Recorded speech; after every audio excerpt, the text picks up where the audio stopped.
Hello and welcome to this week's edition of Whether or Not. I'm your host, Brian Michigan, joined by my co-host for this week's show, Stuart Dougherty. Now, Stuart, I'm excited for what this great show has ahead. First up, we'll have a few interesting nature in the news stories, followed by our forecast by our very own Jimmy Wendolek, taking us through the weekend and into Valentine's Day. We'll even have a feature from Dana Osgood on the dangers that ice storms have on travel. But before all that, let's hear about some nature in the news stories. Well, for this week's lovely show, I'll be talking about how the air in Beijing, China has changed just in time for the Olympics and how plastic pollution is on the rise. How about you, Brian? Today, I'll be talking about the devastating flooding going on in Brazil, as well as detailing the alien-like life surviving on dead matter in the depths of our oceans. And with that, let's get into nature in the news.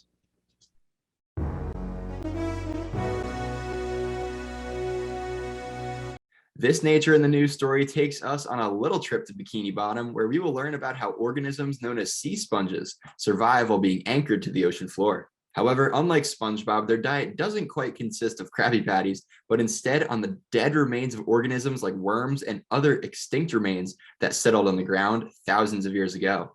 Sea sponges reside in oceans all over the world, from tropical reefs to the deep depths of the oceans, and even throughout the Arctic Ocean, and they even make up their own ecosystems. These ecosystems, known as sponge gardens, are common under the icy waters near the North Pole, and they can reach up to 1 meter in diameter. After an expedition in the Arctic where researchers studied these sponges, they were shocked to find that many of them were roughly 300 years old, surviving on a plethora of dead matter. It just goes to show that these sponges are just as interesting as everyone's favorite Krusty Krab fry cook. The Winter Olympics are in full force. The opening ceremony took place Friday, February the 4th in Beijing, China. The last time Beijing hosted the Olympics was the Summer Olympic Games in 2008. However, the air hasn't maintained that same quality in between those times. The air pollution was so bad, it was dubbed the airpocalypse. The air and smog, however, has been cleaned by the Chinese Communist Party in time for the Olympics. Blue skies and mountains are plentiful to view during the games. The change started in 2013 when China's air pollution reached record level highs. This garnered attention from Chinese citizens and the international community at large. The CCP promised they would fight pollution with an iron fist. Around the same time, they would bid for the Olympics. To fight air pollution, the CCP regulated its people by upgrading to tougher emission standards for coal-powered factories, limiting the number of cars running on the road, and replacing home coal furnaces with electric and natural gas furnaces. The CCP hailed their achievement of having 288 good air quality days in 2021. A stalled front across Brazil's most populous city, Sao Paulo, soaked the already saturated region with rain and thunderstorms for 5 days. The torrential rainfall triggered major flooding and landslides, which tragically resulted in the loss of 24 people and forced roughly 500,000 to evacuate their homes. Leading up to the soaking rain, the city of Sao Paulo recorded 1.97 inches of rain on January 16th and 1.14 inches on January 26th. Not only that, but throughout the month of January, the city recorded over 9 inches for the month, which is nearly 2 inches above average. The rainfall affected the city's COVID-19 vaccination plans, forcing cancellations for scheduled appointments. The Sao Paulo governor plans to issue $2.8 million in financial aid to the most damaged cities and municipalities in hopes that this will help the region get back on its feet. 2,600 recent research papers are scaring Germany's Alfred Wegener Institute. The research papers are on plastic marine pollution. More of the papers are showing the plastic debris deep in the ocean and at the surface, from all the way south in Australia to all the way north to the Arctic Circle. The areas with the worst pollution are the Mediterranean, Yellow, and East China Seas. What makes plastics so bad is that water will break them up into smaller pieces. These small pieces will then enter food chains of ecosystems such as coral reefs and mangroves. Animals such as whales and plankton inside these ecosystems will ingest these pieces. One of the major animals affected are turtles. An adolescent hawksbill turtle washed ashore last week on the coast of Calba, United Arab Emirates.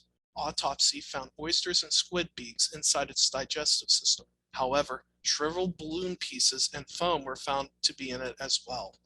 Claudie Yagmore, a marine expert, believes that the plastic and other marine debris clogs the digestive system of animals. It causes the animal to starve and be malnourished, even if they eat plenty of their natural food. 75% of dead green turtles and 57% of dead loggerhead turtles found in Sharjah, United Arab Emirates, had eaten plastic. Green, loggerhead, and hawksbill turtles are endangered and live in the Persian Gulf. United Arab Emirates have implemented measures such as taxes on plastic bags and an outright ban of plastic bags by 2024. However, some studies estimate that 12 billion metric tons of pollution will pile up in the Earth's ocean by 2050.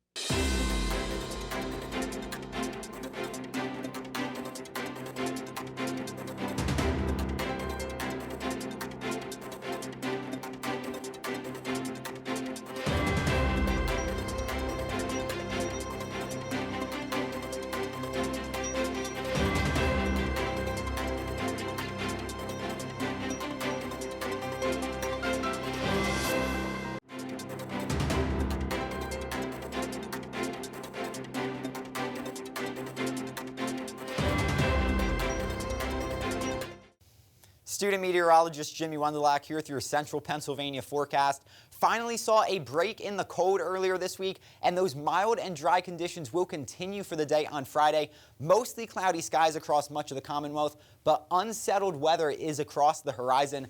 A low pressure system off to our north and west, bringing a variety of precipitation types to the Great Lakes region. Now that low moves off to our east for the day on Saturday, and as it moves through Friday night, we could see some light rain and snow showers in the State College area as that cold front moves through the state. Now this cold front being the dividing line between more milder conditions and some chillier air returning to the region, and that is exactly what happens for the day on Sunday. Temperatures drop back below average for this time of year. Cloudy skies across much of the region, but we could also see a potential coastal storm making its way up the Atlantic seaboard that could bring some light snowfall to parts of eastern Pennsylvania. For the day on Friday, high temperatures well above average for this time of year, 46 degrees under mostly cloudy skies. On Friday night, the low temperature of 36 is actually what our average high is for this time of year, with those few showers possible as the front moves through.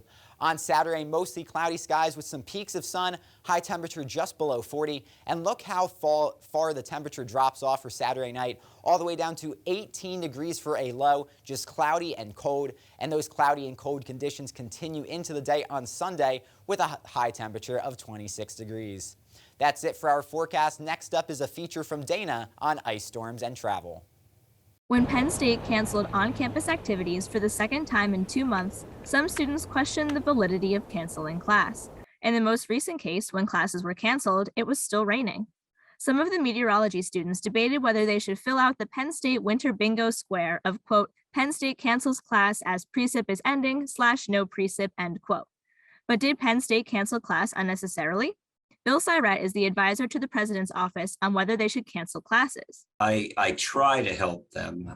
I give them my opinion on upcoming weather, and my communication is with the snow removal folks, and then they take my opinion. I'm sure they look at the National Weather Service's forecast. They probably get AccuWeather's forecast as well, and they reach a consensus, which is a smart way to do it, I think. The most obvious case of danger connected to ice is students and faculty trying to get to campus. Students who live on campus or nearby downtown could slip on an untreated sidewalk. Commuter students or those who live farther away that have to drive or take the bus could slip and slide off the road if the conditions are poor. A lot of conditions are factored into whether Penn State decides to suspend on-campus activities. Canceling classes is a tough one. A lot of all of it is safety of people that have to get around campus, whether it's driving or walking. And this last storm we had anyway, when you have rain in the beginning, they can't pre-treat sidewalks and roads. And so if you go below freezing after a heavy rain and everything freezes up, it's much harder to remove the slippery stuff from the roads and the sidewalks. And that's one way to have classes canceled, even when the weather's not so bad the next day. The other way is if the weather is predicted to be just bad, during the morning, and they won't be able to keep up with cleanup. Ice can be dangerous in more than just sidewalks. The sheer weight of it can take down tree branches and wires, possibly causing power outages and other commuter headaches. Obviously, it creates a problem for people walking if sidewalks can't be pre-treated.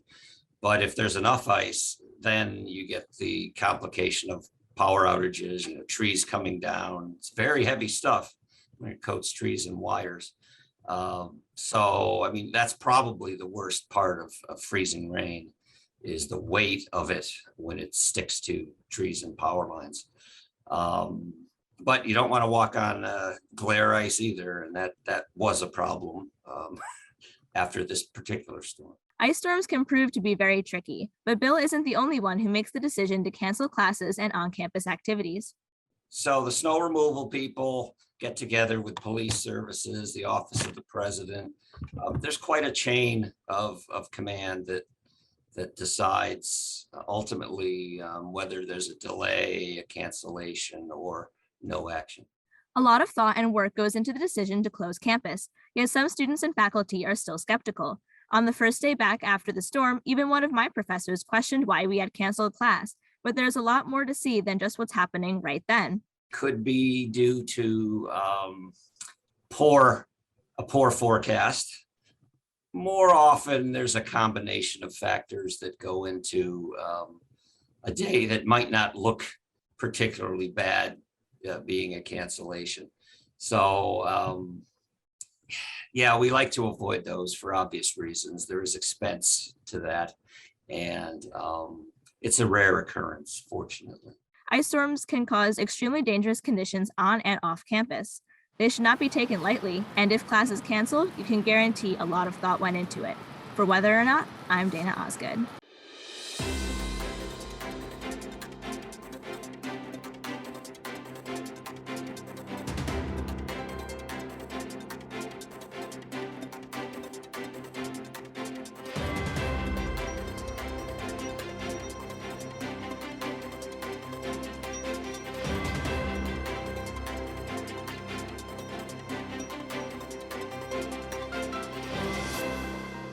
Jimmy Wendolek back with your extended forecast, but first we have to recap the weekend. Start off with above average high temperature on Friday, about 10 degrees above average, and then by the time we get to Sunday, we are 10 degrees below average here in central Pennsylvania. Mostly cloudy skies for the first 2/3 of the weekend, but those skies do become overcast on Sunday as a potential coastal storm moves up the eastern seaboard, so we could see some increase in clouds from that system, and some parts of eastern Pennsylvania could see some light snowfall as well. Low temperatures start off at 36, which is actually equal to our average high temperature for this time of year, and then those lows get cut in half every day throughout the weekend, cut in half to 18 on Sunday, and then into the single digits. Only a low temperature of 9 degrees on Super Bowl Sunday.